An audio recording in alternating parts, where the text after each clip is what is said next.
Okay, first of all great morning. Last class में जो मैं डिस्कशन कर रहा था आपसे वो ये कि जितने भी कॉन्सेप्ट्स हैं उन सभी कॉन्सेप्ट्स को बस एक बार रिवाइज करने को बोला था। आपको बोला था कि आपके पास कोई किताब हो तो उस किताब में जो भी दे रखा है एक बार उसको रीड कर लेना ताकि आपको पता चल जाए कि इसमें करना क्या है। चलो, किया होगा आपने। अब लास्ट क्लास में मैंने जो आपको बता दिया था वो कुछ 6 तक के कॉन्सेप्ट्स बता दिए थे। बिजनेस ट्रांजैक्शन क्या होता है, कैपिटल क्या होती है, ड्राइंग क्या होता है। बिजनेस ट्रांजैक्शन क्लियर है? बिजनेस ट्रांजैक्शन मतलब वो सभी ट्रांजैक्शन जो पैसे से रिलेटेड है ना, यही बताया था, कुछ और बताया था। वो सभी ट्रांजैक्शन जो किससे रिलेटेड है, पैसे से रिलेटेड है। ये लो जी, जो पैसे से रिलेटेड है। दूसरी बात इसमें यह भी बताया था, ये दूसरी बात यहां पे कहां गया जी, ये कि पैसे से रिलेटेड है, ये रहा। और इसमें एक बात और बताई थी जो काफी इंपॉर्टेंट थी कि इसमें 2 एस्पेक्ट होते हैं, एक डेबिट और एक क्रेडिट।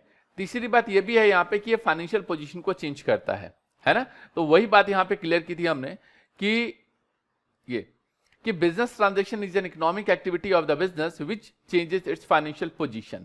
ओके, इसी तरीके से हमने आपको बताया था ये 4 तरीके के ट्रांजैक्शन होते हैं। एक होता है एक्सटर्नल, एक होता है इंटरनल, एक होता है कैश, एक होता है क्रेडिट। एक्सटर्नल ट्रांजैक्शन क्या रहता है जी, जैसे जो एक बिजनेस है, एक बाहर वाला है, तो उनके साथ जो हुआ, जैसे हमने कोई सामान खरीदा, उनसे हमने कोई सामान बेचा सामने वाली पार्टी को। एक होता है इंटरनल जो हमारे बिजनेस के अंदर होता है, जैसे डेप्रिसिएशन, इसमें बाहर वालों से कोई बात नहीं करनी रहती है। तीसरा है हमारे पास कैश ट्रांजैक्शन जो कैश पे रहता है, और एक उधार क्रेडिट ट्रांजैक्शन। कैपिटल वो पैसा जिसे बिजनेसमैन बिजनेस में लगाता है उसको कैपिटल बोलते हैं। ड्राइंग वो पैसा जिसे बिजनेसमैन पैसा या फिर गुड्स बिजनेसमैन अपने घर के खर्चों के लिए निकालता है, उसको क्या बोलते हैं, ड्राइंग। यहां पे बच्चे ना बड़े मतलब कंफ्यूजन में रहते हैं कि सर वो ड्राइंग और कैपिटल ड्राइंग में कोई फर्क है क्या? बिल्कुल फर्क है।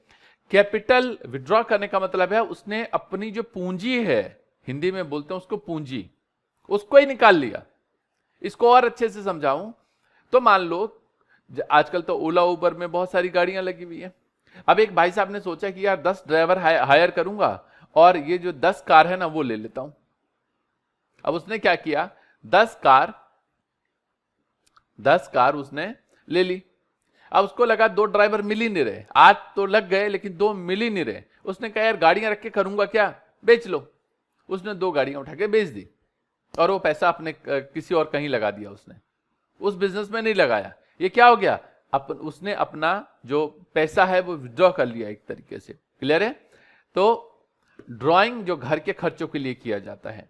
इसके बाद बताया था अकाउंट, ये टी शेप फॉर्मेट होता है और एक जैसे जितने भी ट्रांजैक्शंस होते हैं उसको एक जगह दिखाना।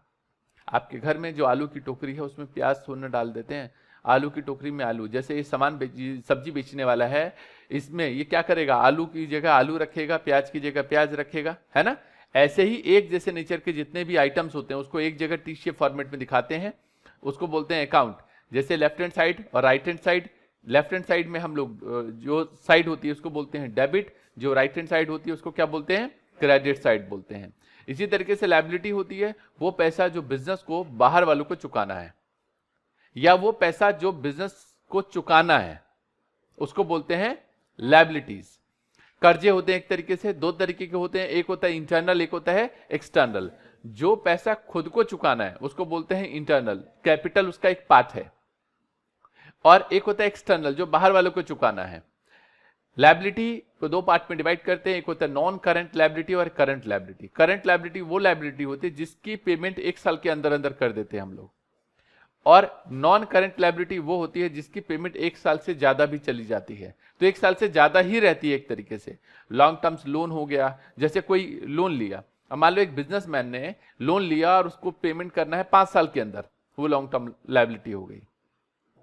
ओके, डिबेंचर भी एक तरीके का लोन होता है, वो आप 12th क्लास में और ज्यादा डिटेल में पढ़ोगे, लेकिन यूं समझ लो एक तरीके का लोन होता है ये। अब डिबेंचर एक तरीके का लोन है, अब इसकी पेमेंट 20 साल में करनी है, बहुत लंबा पीरियड हो गया। बॉन्ड्स, इसकी भी पेमेंट लंबे टाइम में करते हैं। असेट, एसेट वो पैसा वो होता है जो बिजनेस को और ग्रो करने में हेल्प करता है। ओके, एसेट जो बिजनेस को ग्रो करने में हेल्प करता है या फिर हम रीसेल करने के पर्पज से लेते हैं। जैसे एसेट को अगर हम बात करें यहाँ पे तो दो तरीके का होता है, एक होता है करंट, जैसे स्टॉक हो गया हमारे पास, क्या हो गया स्टॉक, हमने सामान खरीदा बेचने के लिए तो वो स्टॉक हो गया। लेकिन एक होता है जो रीसेल करने के पर्पज से नहीं खरीदते। रीसेल तो मतलब क्या बोलो, उसको यूं समझो कि वो पार्ट जिसको हम एक साल के अंदर अंदर कैश में कन्वर्ट कर लेते हैं उसको बोलते हैं करंट एसेट्स। जिसको कैश में कन्वर्ट होने में एक साल से ज्यादा वक्त भी लग जाता है, जो बिजनेस की हेल्प करता है, क्या करता है, बिजनेस की हेल्प करता है आगे ग्रो करने में, वो होता है नॉन करंट एसेट। क्लियर है जी यहां तक? हेलो, ठीक है। तो यहां तक की जो चीजें हैं वो क्लियर हो गई होगी। इसी में एक चीज और है उसको भी क्लियर कर दूं, वो ये टेंजिबल एसेट्स क्या होता है और इनटेंजिबल। टेंजिबल जिनको छू सकते हैं देख सकते हैं, और इनटेंजिबल जिनको छू नहीं सकते देख नहीं सकते। इसमें आता है goodwill, patent, trademark, computer softwares, इनको देख नहीं सकते। सर देखते तो हैं कंप्यूटर सॉफ्टवेयर, माइक्रोसॉफ्ट वर्ड होता है हमारे कंप्यूटर में, वो आइकन बना होता है। अरे भैया वो आइकन है, कंप्यूटर सॉफ्टवेयर कैसे आप पता लगाओगे? इंटेंजिबल एसेट्स है, ट्रेडमार्क, पेटेंट्स, गुडविल। लेकिन बिल्डिंग, मशीनरी, फर्नीचर, ये सब क्या होते हैं? टेंजिबल एसेट्स होते हैं। क्या होते हैं? टेंजिबल एसेट्स होते हैं। एक होता है फिक्टिशियस एसेट्स, जैसे advertisement, suspense account, discount on issue of debenture, underwriting commission, preliminary expenses, ये सब जो आइटम होते हैं वो फिक्टिशियस एसेट्स होता है। मतलब मान लो 5 करोड़ हमने खर्च कर दिया एडवर्टीजमेंट पे, 2 करोड़ का फायदा इस साल, 2 करोड़ का अगले साल और 1 करोड़ का फायदा हमें अगले साल मिलेगा। 3 साल तक ऐसा मिलता रहेगा मान के चलो। तो हम जो प्रॉफिट एंड लॉस अकाउंट बनाएंगे या आगे चल के सिखाऊंगा, उसमें 2 साल का मतलब ये 2 करोड़ का खर्चा अभी दिखाएंगे, बाकी जो 3 करोड़ है उसको हम बैलेंस शीट में रख देंगे। बैलेंस शीट भी बाद में बताऊंगा, अभी समझ लो बैलेंस शीट होती है कुछ, ओके, उसमें रख देंगे। अब वो जो बैलेंस शीट में एसेट के तौर पे पड़ा है वो तो खत्म हो गया भैया, वो तो खत्म हो गया, वो खर्चा हो गया। एक तरीके की वो जो एसेट्स है वो फिक्टिशियस एसेट्स है। फिक्टिशियस मतलब क्या कहते हैं ना, फिक्टिशियस है। फिक्टिशियस मतलब एक तरीके से मतलब है नहीं वो, लेकिन फिर भी रखा हुआ है आपने।